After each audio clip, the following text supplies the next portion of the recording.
Awesome. All right, Jen Sprague here. Yay, perfect timing. Jane's coming in.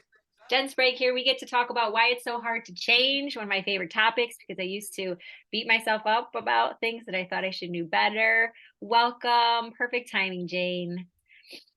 Just in time for the disclaimer. So here we are. I'll share this. Let's see.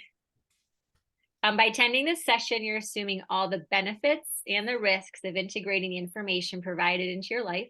Please note that any suggestions provided during this event are not meant to replace medical advice, and the opinions of me are my own. So best self with Jen Sprague, I don't endorse or take responsibility also for any of the statements that are made by any of our participants. So if it goes crazy in here, we might just abort the mission, but I'm sure that won't happen. All right, so glad you can make it. Thank you, Steve, for making it. That's perfect. All right, guys. So we get to, I love when we come together because the unique perspectives of everybody will come through, and that's going to be just what somebody needs to hear if somebody gets to listen to this. So don't hesitate to ask questions or to share something that's on your mind and experience, because we'll learn from that. All right, so I'm going to get started with a little background on me. I'll share, and some of you guys know me pretty well by now, but if this is our first day meeting, like with John, then I will share how I got here a little bit. So let me share my screen. Wait for it. We're gonna do, okay. All right. Can you guys see that? I feel like you cannot. All right, here it comes. I always think I can start the slideshow before I share it, but that's not so. So we'll just play the game. All right. So why it's hard to change and how to make it easy. We're going to go through that today. You're going to leave with some tools and some tips.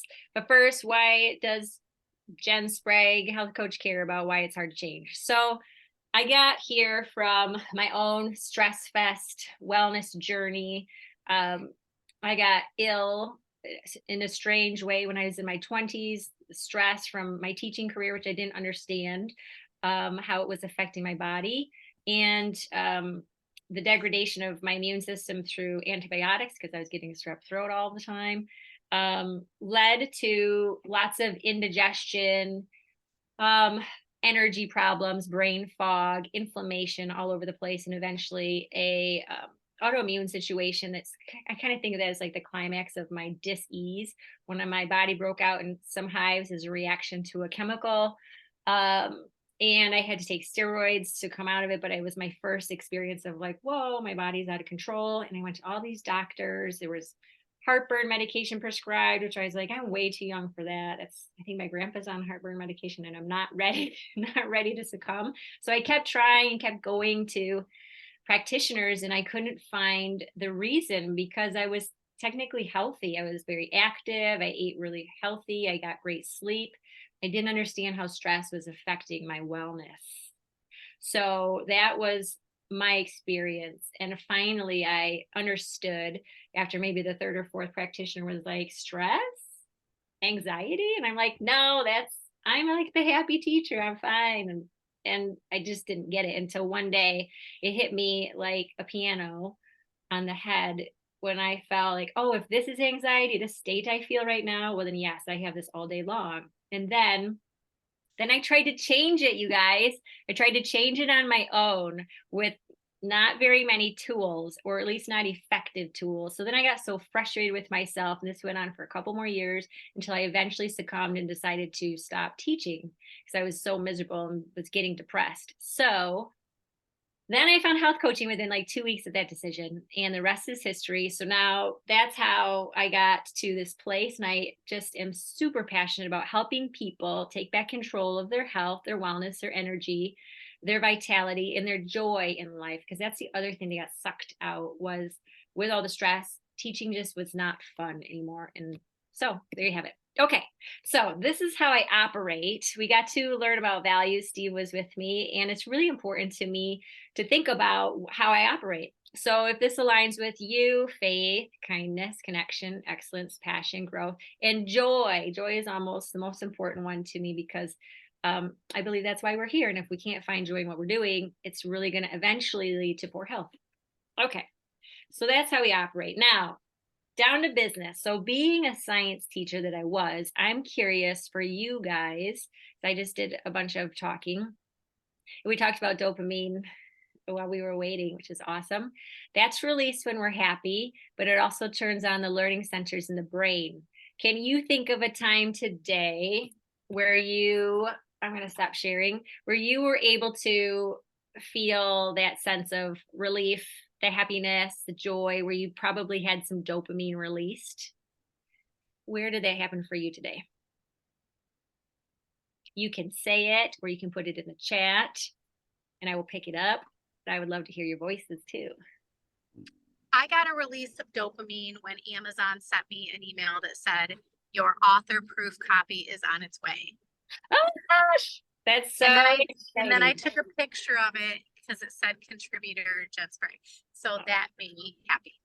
That made me happy too. Thank you for sharing that, Danielle. Danielle is a client from a few years ago, and she had this big, hairy goal, this beautiful dream that she is making possible. She wrote a book, and I'm so excited for her. And you guys will all see it because I'll be sharing it in emails and all other things. So, congratulations. And nothing better than a big goal, right? John talked about lots of little goals he crossed off his list. And then there's a big goal, which feels so good. Jane says exercising 100%.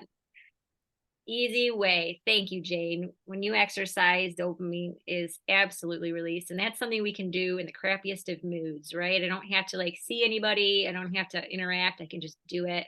I know it will result in feeling a little bit better. What else? Anybody else? How else have you felt dopamine released in you today?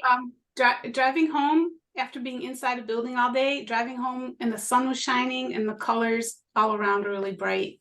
It's kind of a little burst. Thank you. I love that, Julie. So maybe a couple of reasons there. Driving home might feel good, depending on what your home is like. And the colors, nature, the sunshine. Absolutely. Nature is a fantastic way to be releasing dopamine. What else? Maybe one more. Anybody else can share something? Otherwise, I'll come up with some. I had lunch today. I don't know if it was a dopamine release, but I've been trying to reach a client for about a week now, and I finally connected with him and got an appointment with him for next week. Oh, that's awesome. Persistence, right? Perseverance, like believing that you can get a hold of them, all of that. That's wonderful. Exactly. Yep. Thank you, John. Perfect. Just what I was looking for. All right, so now let's head back into and see what we can do with this stuff that we already know. We know how to feel good. We get to recognize that, and let's see what happens when we don't, so that we can remedy that. We're going to start right from here. Okay.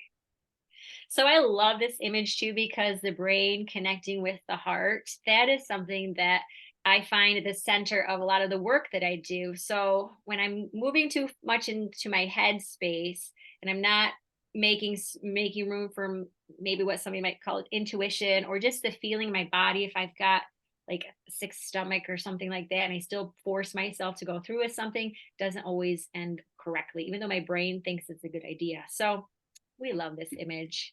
We're going to see how that relates to us as we go on.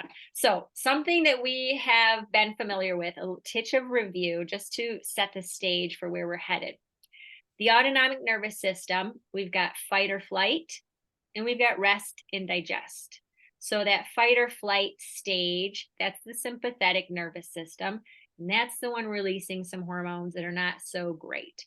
Those are the hormones that are going to affect our physiology, constricting our blood vessels in our extremities. Our heart rate increases, our senses heighten, like sound and hearing. But the thing about that is our focus narrows, and we go from like seeing the big picture to seeing a teeny tiny fraction of what's available to us. And that's where this cortisol actually can prevent us from solving a problem. So that stress response, it can help us survive, but it's really meant to be a teeny tiny fraction of your day, like an acute episode, like you swerve out of the way from a car, your heart is racing, you had, the senses to be able to dodge something in the road. But then you should be able to shake it off and get on with your day in a parasympathetic state. So when Jenny was teaching, she was in that sympathetic state all day long, chronically. And that's what leads to most chronic diseases, is actually chronic stress. So what we get to figure out is how to spend more of our day in this rest and digest phase, because that's where our focus can broaden and we have access to creative solutions. We have access to the information from our body, like our heart space or intuition. So there is that. Okay, good little review. Can't get enough of that. And we loved this image last time too. Just a quick share. Parasympathetic state, that's the blue one. You can see it's a bigger bubble, right? Your brain, you have more access to thinking and learning and memory versus the red constricted state. That's where we're surviving, but it's under stress, and so we don't have access to a lot of stuff. Okay. And I would be happy to go over this. We went over this in the first webinar, and be happy to go over this again with anybody that wants to talk in detail. I get geeked out about it for sure. Or you can check out the first session, and it's there. Here it is, that view. I know Julie, there's two Julies here, but Julie, my neighbor, really appreciated this one. So learning about the vagus nerve, because that's a bridge, that's a switch between my stressed out parasympathetic state and my relaxed rest and digest state. This is a nice image to show why deep breathing helps us to calm down the body.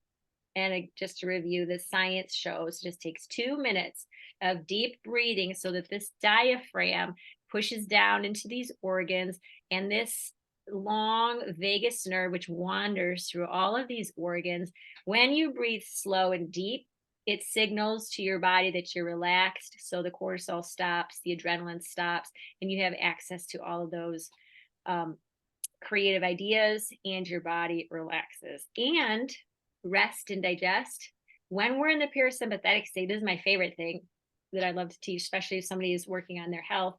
We digest food so much better when we're in that relaxed state versus a stressed state. I'll talk about physiology, I'm sure, in one of these videos coming up, but it's amazing. So the immune system and the digestive system are on when we're resting. They're not on when we are stressed. Okay, good review. We need to talk about this again. This is something that is crucial for, if you're a visual learner like me, this top line was me as a teacher, stressed, beta state all day long. And what I strive for are more moments of the alpha state. This is the parasympathetic state. That's what your brain electromagnetism is looking like. So we want to be in the learning state, having memory. And that's why meditation is valuable, because it helps you get into that state. But there's lots of ways to get into the alpha state besides meditation. That just happens to be a very efficient way. Okay, good. Okay, so what I'd like us to, that was a quick little fun review, and I will talk with any of you in detail about that if you're curious. What I would love, can you guys see this, or are you blocked by a screen on the side? Can you see the whole slide? Great, okay.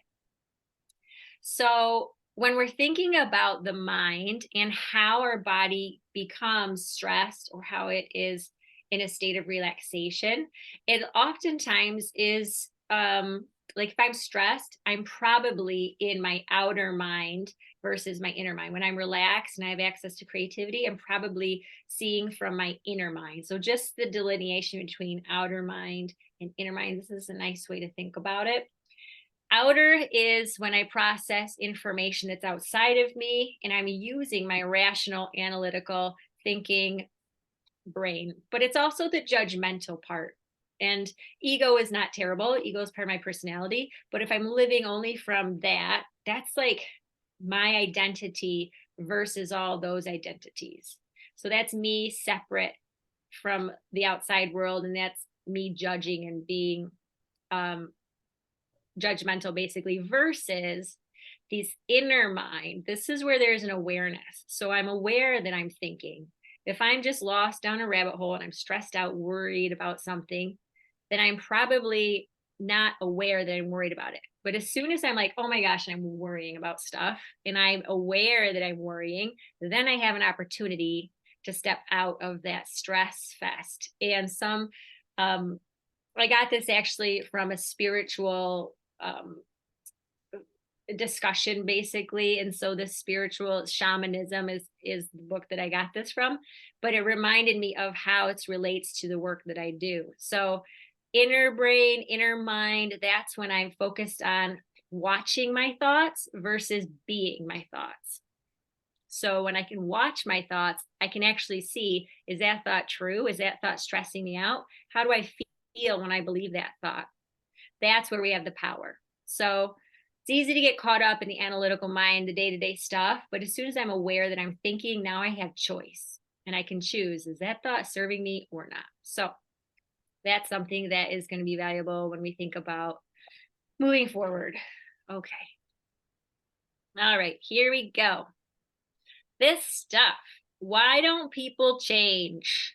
Why could I not change? Once I realized I was stressed out, why could I not just be unstressed? I figured I could flip the switch. Oh, I'll just be less stressed at school, no problem.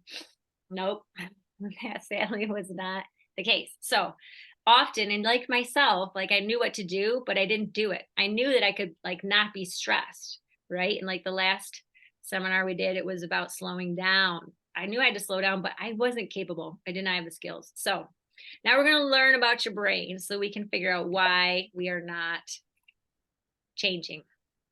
Okay, so why do we do what we do? Generally, there's a pattern or a habit, and sometimes there's an unresolved trauma that's creating some type of belief, some type of lens that I see the world through. So Jenny had a stressed life at school. She had the habit of taking on too many things and putting too much pressure on herself. And my perspective of it seemed overwhelming, where there were teachers in the school that did not feel that way. So it was my pattern, my habit, my way of being, and I couldn't just change it. I didn't know how, but now we do know how. So let's get into that.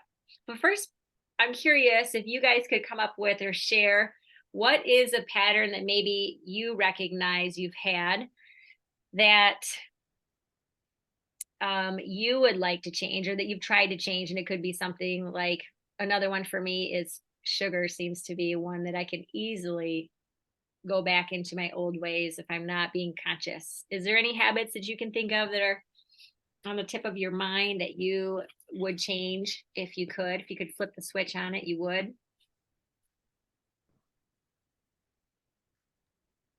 I would say like daily meditation or yoga, something to like every day stretch and quiet your mind.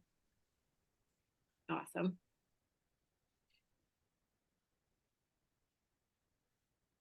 Anybody else? From a work perspective, I tend to be a little bit of a procrastinator. I'd definitely like to change that habit. And then there's a whole raft of issues surrounding food and, that kind of thing. I love it, John. You're the only one that procrastinates. Let me tell you. Just the client just before this, she was talking to me about my tendency to wait until the last minute. She's like, that's when I do some of my finest work. And I'm like, me too, sister. So you're not alone, John. But certainly the stress that comes with it when that happens to me could be avoided. So I love that example. And of course, any food habits, those are so easy to be in a rut and just not be able to change. All right, that's great. So just keeping those in mind for your personal self, like what are some things that I would like to get around or change? All right.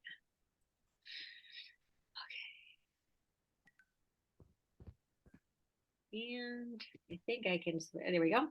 So this was fascinating. This was a big understanding for me. So recognizing, this is what I wanted to share with us to start off.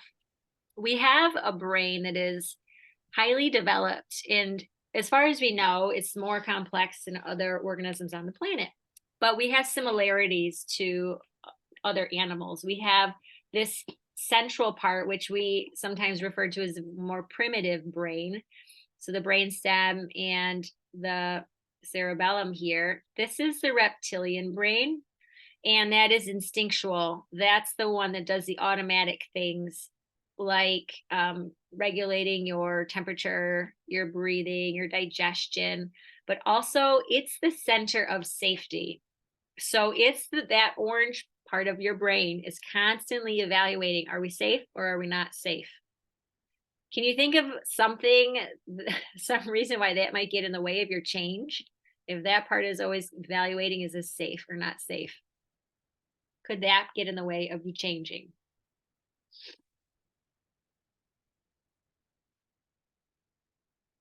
I guess it would depend on how your brain interprets safe. Yes. If you're stepping out of your comfort zone, that could easily be an unsafe situation or perceived as such anyway. Perfect, John. You walked right into where we're headed. That's brilliant. Thank you. So it depends on what we perceive as safe. If you think about it, my brain has an option. It could choose what I always do, or it could choose something new. What is it going to think is safe? What I always do or something new? It's probably going to think that what I'm doing, what I've always done that actually keeps me living, I'm still alive, is safe.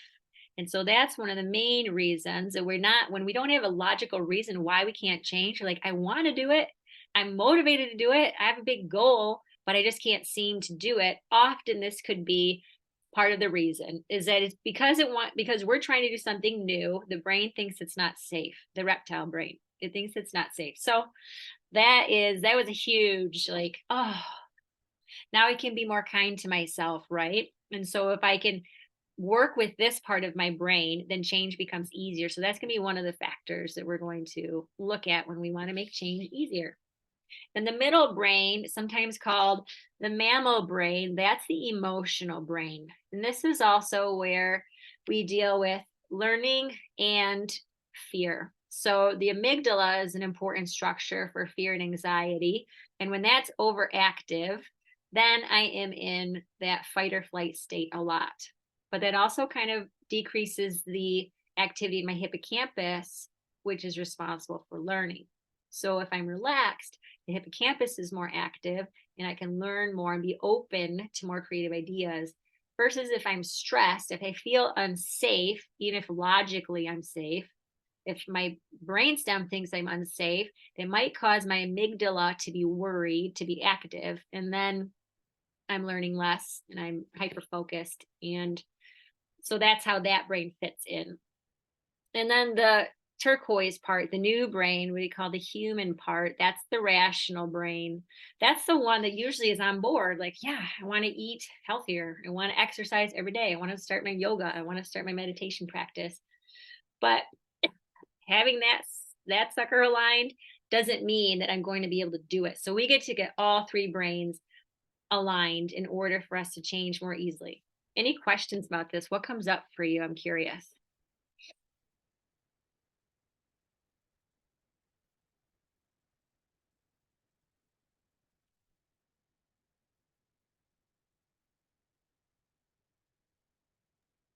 Which one gets to be in control?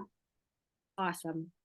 So if your rational brain says go and your emotional brain says go, but your instinctual brain does not say go, you're not going. So they all have the ability, and I am not a cognitive expert, but from my understanding, they all have the ability to influence our behavior. But if they're not all aligned, there's going to be suffering. So if I force myself to do something, I can, but it's not comfortable. And usually it doesn't last. That's like willpower that can last a few weeks. Raise your hand if you've set a goal and you lasted a couple weeks and then you fell off. That is something I was super familiar with, right? So that's a great question. Even if I have the best intentions, it could be overruled unless my willpower is strong enough to override my instincts. But then it doesn't usually last a long time because it takes a lot of energy to override. And as soon as I have a bad day, my energy is low, I fall right back into my old pattern. Great question. Any others? Oh, I love that. Okay, here we go. We are cruising. All right. What does this image make you guys think of?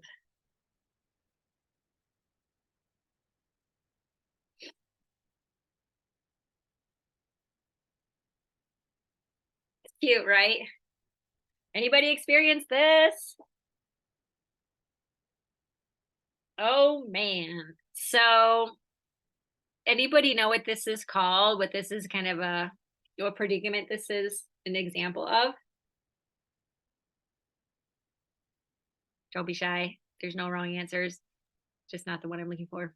Well, like if you get a lot of compliments, but then one person criticizes you, the criticism outweighs everything sometimes. Yes, You just obsess exactly. about it. Yes. I could be having the best day ever, and one little, content, one little like quip to me, and maybe I even took it out of context, could change my whole state, right? So this is a part of our nature, you guys, that reptile brain has an effect on how we view the world. But let's see, there's more because it's cute and fun. Look at this one. This one's one of my favorites. Here's your heart and here's your brain. Right? Part of us wants to move forward. There's like the inherent part of me that wants to like embrace the good and like knows that life could be enjoyable, but then my brain will just get stuck on something and then I can't move forward and see the goodness. So another good example of this scenario. It's called this negativity bias. Has anybody heard of that? Yes, negativity bias. So just like this diagram shares, if I have a million good things, one bad thing will outweigh it, just like you mentioned. And maybe this rings a bell. I know when we were learning in management, leadership courses or management courses, when we give feedback to somebody, when we like to share feedback, and if it's constructive feedback, which could be negative feedback, if that's how they view it, they tell us to start with like 3 or 4 really good things before you share like one negative thing, because that's our tendency. We want the people that are working for us or under us to really feel valued. So the ratio is like 5 to 1 or 4 to 1, where we get to give 4 constructive criticisms and then 1 critique of something that you would like them to improve. So there you have it. Okay, so negativity bias. This is kind of a remnant of our reptile brain, the tendency to change our thought processes and behaviors more because of negative things than we do because of neutral or positive things. So you can imagine how you can already start to have your gears turn. We talked about in the very beginning, dopamine. When did dopamine get released in your day? These are the types of things you want to turn your attention towards. So something not great, if I notice that I'm focusing on something negative, maybe I heard the news and now I'm focusing on something that's out of my control, that's negative, that's happening in the world, I can change my attention from the news to something positive, right? I could look outside, see the sun coming through the leaves. I could do a task that's pretty simple, makes me feel like I accomplished something. I could exercise. So that's where we get to start to retrain the brain and start to shift and change the perspective that negativity bias brain will turn into a positive bias, basically. So if we think about this makes perfect sense. If you think about ancestors that were trying to survive, then they were scanning the environment, looking out for things that were dangerous to them, things that could kill them, right? So that makes sense that in order for us to survive, those that were really good at finding things that were dangerous would live longer and pass on that tendency to their offspring if it's genetic. So now that we don't have the threats that our ancestors faced, our safety, if we're blessed to be in this location, is mostly assured. We don't have to worry about the weather or tigers and lions or enemies as much where we live here. Thank you. We're blessed to experience that. So now we get to retrain the brain because it spends a lot of energy looking for the bad things. And so we want to turn it around. So we look at the good things, and we'll talk about why. Okay. So negativity bias. We want to switch this equation around. We are wired to have Velcro for the bad things and Teflon for the good things. So we get to learn to take on positive experiences, weaving them into the fabric of our brains. I love how they worded that, but that's the goal. So if that's the only thing you take from here today, that's brilliant. Just if I'm focusing on something negative, let me just change gears and look to something that's positive. Let me call a friend, or let me even read a book if that makes me feel good, whatever it is. So you have many things that you can do to switch your perspective. Okay. Some of the things that if you've worked with me, you've learned, and some of the things that you already know. So looking at this list, I would love to hear some other ones, maybe some of these that you already do, or some that you do to help change your perspective from negative to positive. 5-5-7 breathing is a way to take our state from out of the stress state into the relaxed state. That's just deep breathing, basically. I teach my clients that. Emotional freedom technique is something that I work with clients, and you can look that up as well. That helps use the energy meridians in your body. It helps shift your state from negative to positive. Gratitudes. You can't be angry or fearful when you're thinking about something that you appreciate or that you're grateful for. Tiny steps that aren't scary. I'm going to give us a tool for that today. Mental rehearsals. I love to take clients through those. Exercise, which you already mentioned, Jane, and of course, meditation. When we appreciate others, that's also an excellent way to shift us out of the negativity bias into positive psychology. And then reliving the glimmers. Somebody, and Steve was there when we did a presentation, and somebody mentioned this idea of glimmers, where at the end of the day, instead of having a tendency to focus on what triggered me during the day, focus instead on what went well for the day. And some of these techniques came from this researcher, which I can share in an email. The Happiness Advantage, 7 Principles of Positive Psychology that Fuel Success and Performance at Work. This guy is brilliant. He helped me find the words to what I kind of felt was true. When I was negative, I was making bad choices. I was not motivated, didn't have a lot of energy. But then as soon as I'm positive, things shifted. And so what he shares with us, and I'll also share a link for his TED Talk, which is super funny, but he shares with us that when we are in a positive state, we are 30% more productive. Doctors are 19% more accurate and quicker at diagnosing correctly. And also his research found that the success that we experience at work, only 25% comes from our IQ. The other 75% comes from our state, or our ability to be in a positive state. So that research was huge. So that is why it's time to reverse the equation. That's one of the things that he mentions in his book and in his work. We often are happy when I finish something. When I reach that goal, I'll be happy. But what do you notice when you reach that benchmark or that goal? Then what happens? Does it last forever? Right? We're smiling. No, it doesn't last forever. We love it when we reach the goal. But then by the next day, I'm already like, okay, what's next? Right? So he teaches us that we're actually going to get to the goal faster, 30% more efficiently, if we're positive, versus forcing ourselves or doing it in a negative state or even a neutral state.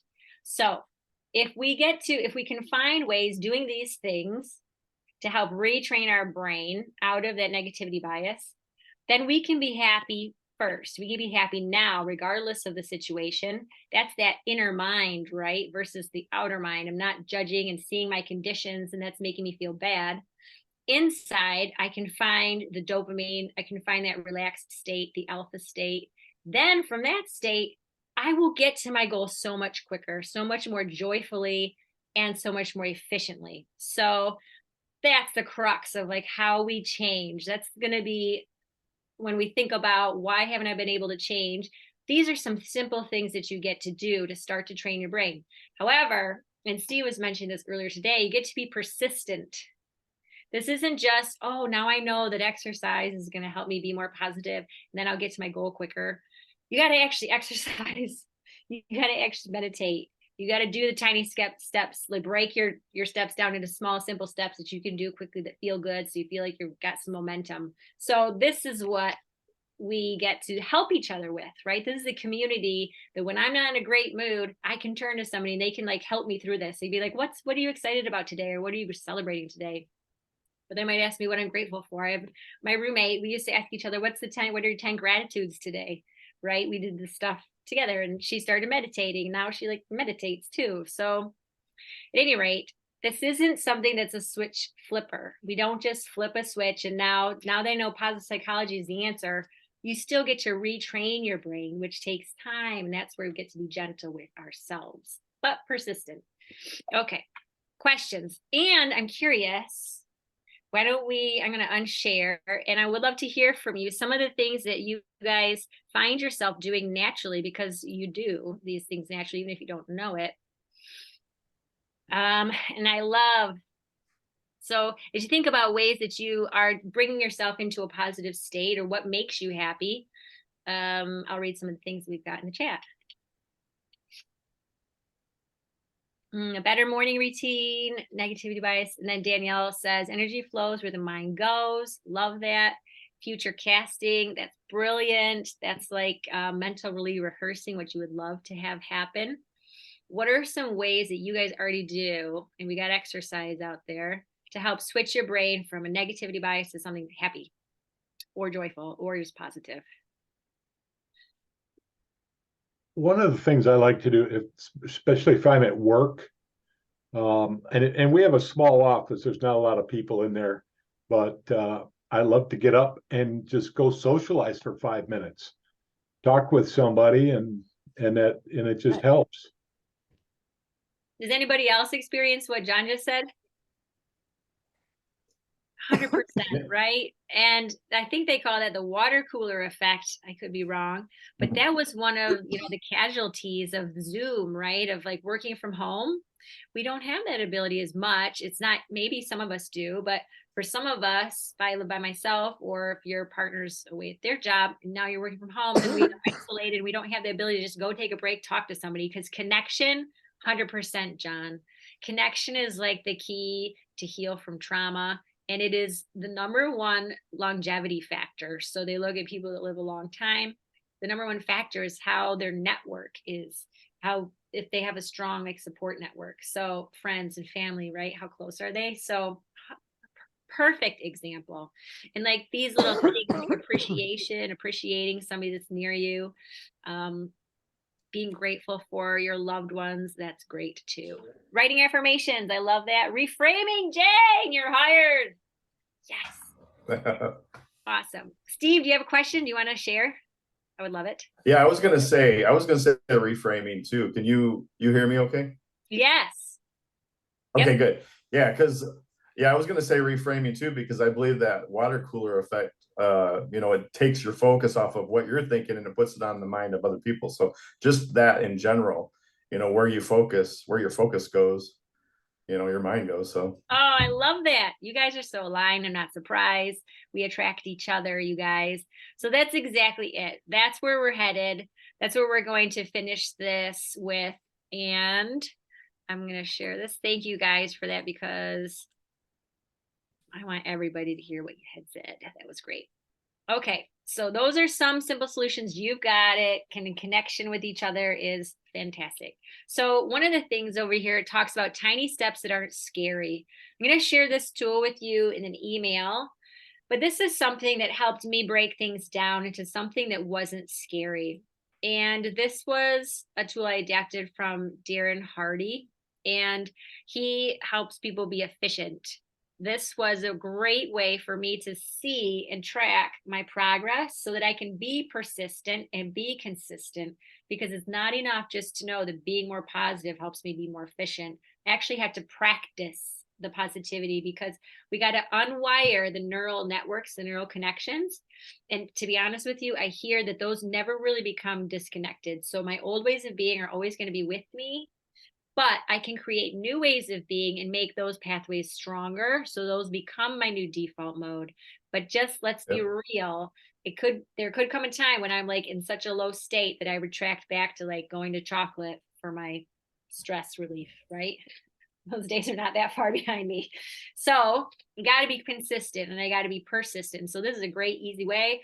I'll show you this next slide where you can see what it might look like. But just going back to this, you would create your little activity and you might have a bunch of actions and you would say, I don't need to do it every day. Maybe my goal is 4 times this week, right? Like Danielle was talking about starting a yoga routine or a meditation. And maybe we're going to start with 5 minutes of meditation. My goal is 4 times this week, right? So checking off when you can get there, you write down what you achieved and then you see your net, right? And that's just feedback. And Danielle would appreciate that. Feedback is neutral. It's not negative. It's not positive. It's just a way for me to see, oh, maybe my expectations weren't realistic and that's okay. Maybe my goal next week will be 3 and then maybe I can get above it next week. Maybe I'll get 4 or 5 and I can put a +1 or a +2. So this isn't meant to like another tool to like beat ourselves up about. This is just a way to help us be more consistent and persistent with ourselves. So this is something you can do on your own. You don't need a coach to enlist tools like this, but we do need ourselves to like be real. Like, how many times did I do it this week? Plus, how does it feel when you get to put an X in the box? It feels so good. I love putting X's in the box. So any kind of tracker like this is great to help us make the steps small enough and to have a realistic goal. And then, if I do 4 times, like consistently for a few weeks, then I can move it up to 5 times, right? And maybe it'll become something that becomes who I am. I do it every day and it's my new identity. That's the goal. So when I work with clients, we know that they are changed for good when their new identity is, I'm somebody that meditates every day. 10 years ago, I couldn't say that. Today, I can say I meditate every day. That's my new identity, right? So that's what we're looking for. And working with the brain instead of against it will help you get there, but we get to give ourselves time. Okay. This next little simple tool, adapted from Tony Robbins. Who's heard of Tony Robbins? Steve has, my coach, my fellow coach, and I'm sure some of you might have heard of him too, but I love this is a great tool as well. What's my main goal? So I might use this first to say, like, what do I really want? I want to feel good in my clothes and I want to have a lot of energy and I want to be feel like higher. I want my mood to be lifted more often. Maybe that's my result. The purpose, why do I want it? We get to really dig down and you can have a friend help you do that too. Because usually you might start with, because I don't want to get new clothes, right? I don't want to have to buy new clothes and I want to feel comfortable. But then it could get down to when I feel fit and trim and strong, I have more confidence. And when my body is healthy, I have more energy to face the day. And that means that I'm interacting with people that I love better. My relationships are improved. I have a higher quality of work that I'm able to give my clients and my other colleagues. And if I'm doing those things, then my mood is going to be lifted. So those could be the underlying reasons, because I just have more confidence and that helps me be my best version versus just I want to feel better in my clothes. So there's that. Then you have your action plan and you might write all the steps here. And these kinds of steps might be in that tracker. So you might put each of these steps in that tracker. And when I share a document with you, you'll have a bunch of spaces to write different steps. And these might not be in order, right? So you can see that we've got a place to prioritize, like what's the most important thing or what's the first thing I need to do. Easy to make recipes, right? And then finding if somebody wants to eat clean, which was my goal at one point in my life, I needed to make it easy. So I had recipes so I didn't feel like I was eating the same thing every day, right? So you can see how this could work for you. And you can plan out and be realistic, like how long is this actually going to take? And sometimes it's helpful to say, you know what, this is going to literally take me 2 minutes. So why am I letting that block me, right? And if something's going to take me a couple hours, like prepping for food, then I can be realistic and not think I can do it in half an hour. And I can actually carve out the time to help myself be successful. So, and you can always, elicit help. This is huge. Just like John mentioned, that cooler effect. We go to other people to help us like lift our mood or take our minds off of something that's troubling us. we get to have a community, right? You get to have friends, you get to have partners, you get to have colleagues, you get to have coaches. This is where coaching comes in. Who's going to hold me accountable for food prepping every week? I got to show up to my coach on Monday and she's going to ask, how did that go? And I'm going to be like, well, and that's okay, right? It's just feedback. But knowing that somebody is there to support you makes you that much more likely to follow through. So can anybody see like this helping them? I'm curious, what are some goals? What are some results that you might be able to use this for, like this week, next week? Who wants to share an idea? I'm not going to hold you to it either, but what are some ideas? What are some things you could do? What are some goals you could have? Reading more. Awesome, right? And the Yeah. purpose underneath reading more could be so different for everybody, right? But absolutely, Yeah. reading is a result that I could track for sure. What are some other ones?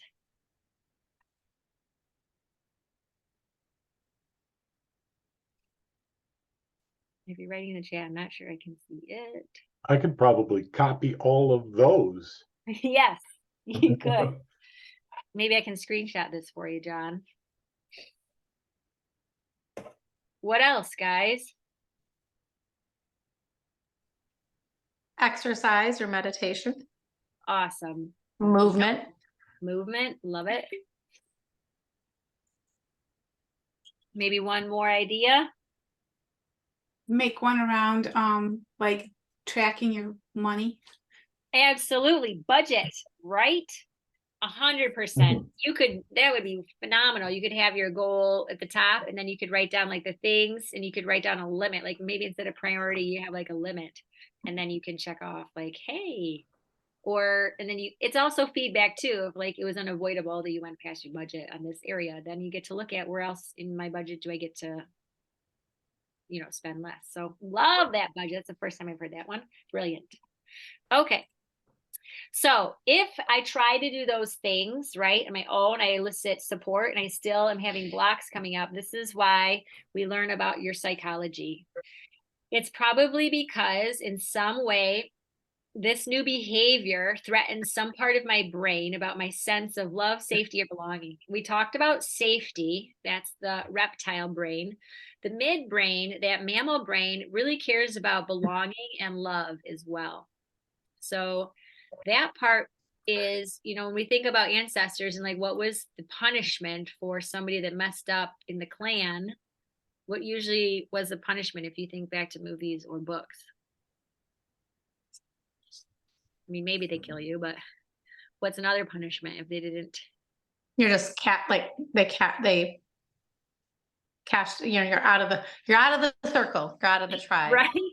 Exactly. Kicked They out. cast you away. They kick you out, right? And that's like worse than dying. Sometimes I feel like they would think that that's a worse punishment than dying, because without a community, the quality of your life drastically diminishes. And back in those days, your ability to stay alive drastically diminishes too. So this idea of belonging to a group, very important. So some of my clients, if they're working on changing their body, maybe they're overweight or something, and we do all the things and they're doing great, and then for some reason they sabotage themselves. Sometimes it's because there's a belief in there that they're not aware of, that I help them uncover, that has to do with their belonging or their lovability. And if maybe their mother was overweight, and if they lost weight, they might feel rejected by their mom or their sister, or maybe their best friend is overweight or something. They don't want to lose that connection, but it's not something they consciously did. But that's how sometimes we can sabotage ourselves, by not understanding some of those hindbrain or midbrain beliefs that might be holding us back, that don't seem logical. Right? So it's not always a logical reason why we can't change. So this is what we get to pay attention to. Okay. Conditioned beliefs that shape our identity are involved. So those conditioned beliefs, whether it's a belief that I might get rejected from my family or my friend, or there's something here that comes from childhood, and this is the deep transformational work that I love to engage in.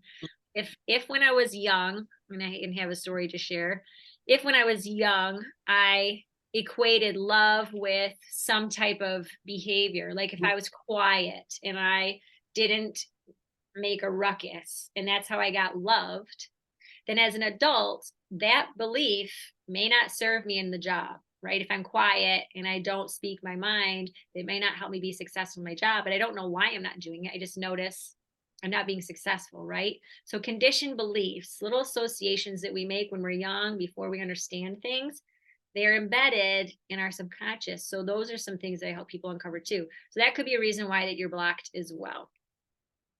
So that's where transformational coaching comes in. That's one of my certifications that I truly adore, doing that deeper work. But honestly, you can make a lot of change with those two types of charts, right? And you can do a lot of change on your own, and that's where you begin. And you might not need coaching. You might just be like, come to these events, and then, yeah, you get to learn stuff. All right. So when blocks show up, let's see. I think this is another thing. Oh, whoops. Maybe I had that slide twice. Oh, so here is a picture of me and my little brother when I was young. And this is where a lot of my beliefs came from. And there was one particular about sugar that I could share with you to kind of round out this fun extravaganza that we've done about how we change. So my older brother, I love-hate relationship. Maybe you can relate. I wanted to be around him all the time and follow him around, but also, you know, if he wasn't nice to me, I kind of didn't like him, but I was still like, you know, wanted to be together. So we used to, when we were older than this, we used to go on these adventures behind all those trees, over the railroad tracks, through some community. And the other side, we would come to the general store where there was candy. So Jenny and Aaron would go on these adventures through the woods, over the railroad tracks. You know, I think we passed a dump that was scary with a fence and all these things, right? And then you arrive at the candy store on the other side, and you have money, like 40 cents or whatever it was, to buy a candy bar.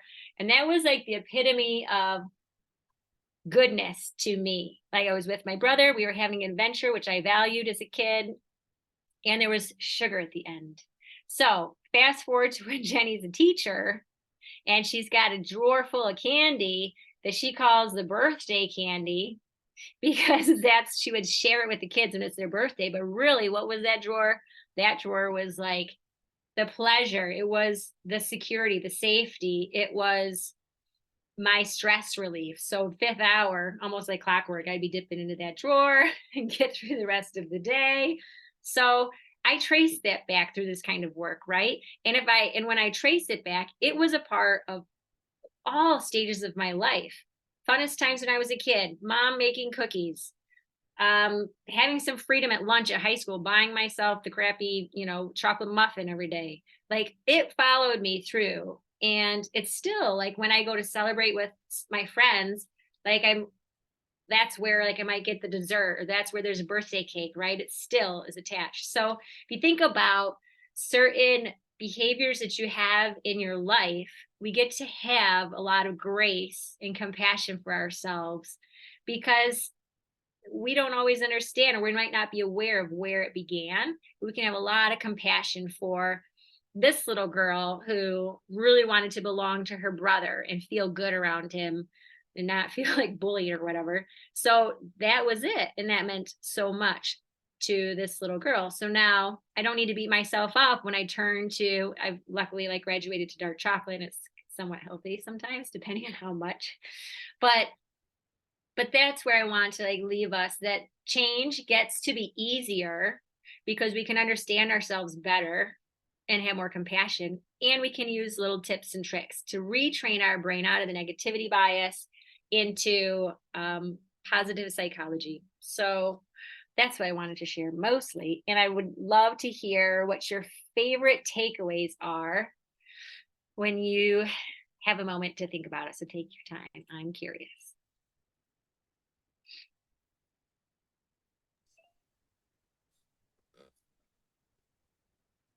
I like how you were saying that change obviously takes time, because a lot of times we think that we can just do one thing and hey, we're there, but it's that compound effect that Darren Hardy talks about. It's doing those daily disciplines compounded over time that leads to success. It's not an overnight instant thing. Perfect. So love that. The compound effect. That's the name of the book that I got that from, you guys, that chart. Thank you, Steve. Yep. Love that. What else? What are your favorite I think takeaways? Coach Yeah. Jenny, sorry, I'm off camera, but I'm here. One of the things that I've always like had to remind myself of, because I have a tendency of like, oh, I'm going to change everything overnight. I'm going to become, I'm going to run a marathon and I'm going to stop eating gluten. And I'm also going to, meditate. Like I want to do like everything at once. So just picking one small habit and demonstrating success to your brain that you can do that and then use that as a building block for some of the bigger, harder habits.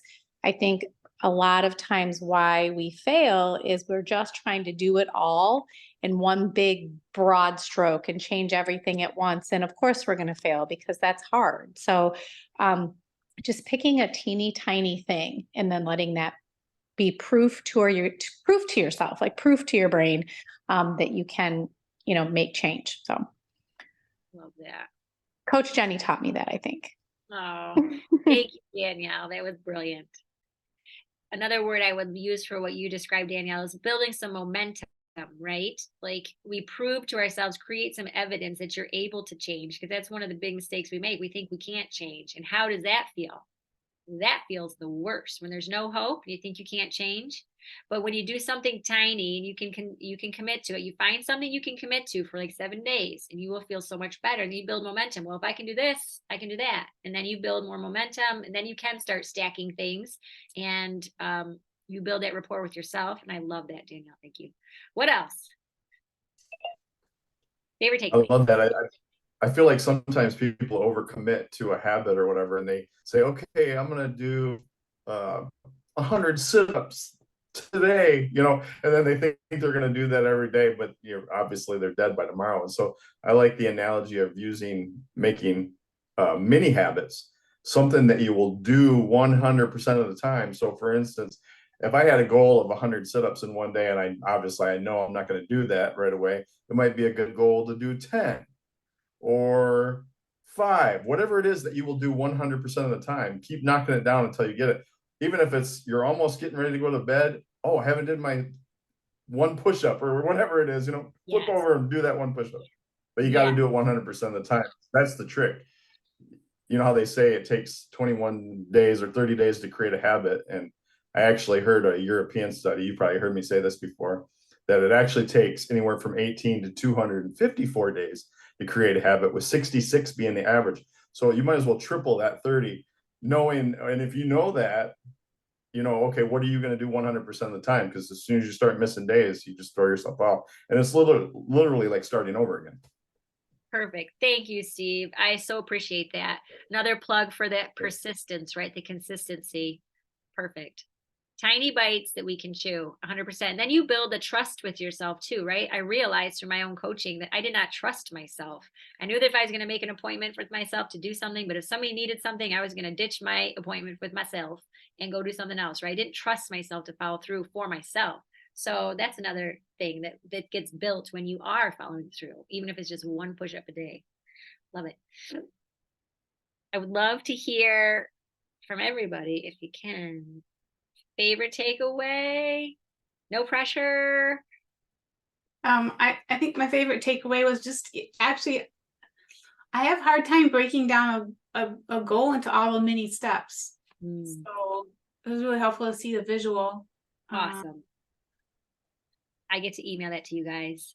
Yeah. Thank you. I think Danielle and Steve probably summed up what I was thinking. It's nice to look at it and say, I don't have to do this all at once.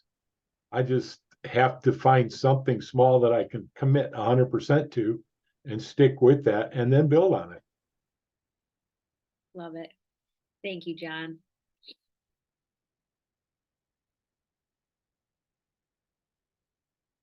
Jane, I think you were reaching for something. Maybe you did do you have a favorite thing, Jane? All right. I so appreciate you. So lean on each other, guys. Create your community. I love talking about this stuff. So make sure if you want to schedule your free discovery session, if you haven't had one, then come and we'll talk about whatever might be blocking you. Otherwise, we get to be kind to ourselves and remember and have some grace that we're kind of set up a little bit for failure when we want to change. So we just get to embrace that and work with our minds instead of against. All right. I'm going to send you guys some goodies and I'm here if you want to chat. I'll stay on for a little bit longer, but I'm going to end this recording.